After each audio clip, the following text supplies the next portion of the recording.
Hi everyone, welcome to SB Study Circle. ఇవాళ మనం boards and streams concept గురించి discuss చేద్దాం. జనరల్గా మనకు బోర్డ్స్ అండ్ స్ట్రీమ్స్ పైన ఇచ్చిన క్వశ్చన్స్ అనేటివి కాంపిటేటివ్ ఎగ్జామ్స్లో చేయడానికి చాలా కన్ఫ్యూజ్ అవుతూ ఉంటారు కదా. ఇప్పుడు నేను చెప్పే మెథడ్ అనేది చాలా ఈజియెస్ట్ మెథడ్ అండ్ చాలా ఫాస్ట్గా కంప్లీట్ చేయొచ్చు. బోర్డ్స్ అండ్ స్ట్రీమ్స్లో ఎలాంటి ప్రాబ్లం అయినా కూడా ఈ ఒక్క మెథడ్ యూస్ చేసి కంప్లీట్ చేయొచ్చు. ఆ మెథడ్ ఏదో చూసేద్దామా. ఫస్ట్ నేను ఒక డయాగ్రామ్ వేస్తానండి. 1 2 3 ఇది డౌన్ స్ట్రీమ్, ఇది అప్ స్ట్రీమ్ అండ్ మధ్యలో వచ్చేసి speed of the boat. Speed of the బోట్ని బీగా కన్సిడర్ చేసుకున్నాము. ఇక్కడ వచ్చేసి స్పీడ్ ఆఫ్ ద స్ట్రీమ్ అనుకుంటాం, రైట్. ఇది స్పీడ్ ఆఫ్ ద స్ట్రీమ్ లేదా ఫ్లో.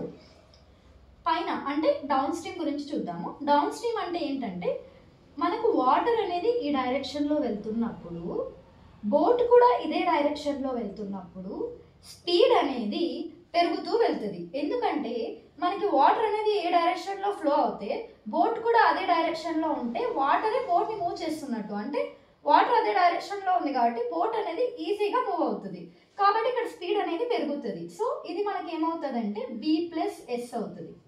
అదే అప్ స్ట్రీమ్ అయితే కనుక వాటర్ అనేది ఈ డైరెక్షన్లో వస్తుంటే బోట్ అనేది ఈ డైరెక్షన్లో వెళ్తున్నప్పుడు మనకి ఏమనిపిస్తుంది, వాటర్ అనేది అపోజిట్ డైరెక్షన్లో వస్తుంది అంటే బోట్ అనేది చాలా ఫోర్సబుల్గా మూవ్ చేయాల్సి ఉంటుంది. అప్పుడు స్పీడ్ అనేది తగ్గిపోతుంది కదా. సో ఇక్కడ మనకు B-S అవుతుంది.